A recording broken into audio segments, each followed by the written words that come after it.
మన పెరట్లో తులసి మొక్క. ఇది చాలా రహస్యమూలిక.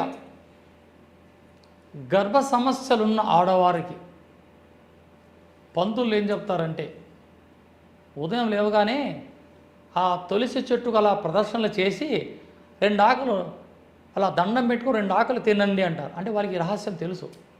ఈ విధంగా దాన్ని కప్పిపెట్టి చెప్తుంటారు. ఇక ఈ తులసి ఆకుని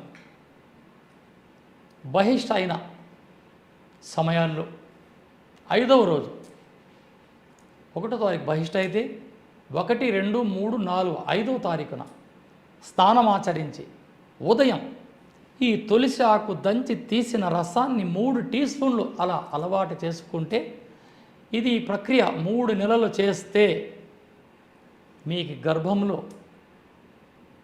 ఆ గర్భ సంచిలో నీటి బుడగలు, ఫైబ్రాయిడ్స్ అలా కర్పూరంలా కరిగిపోతాయి.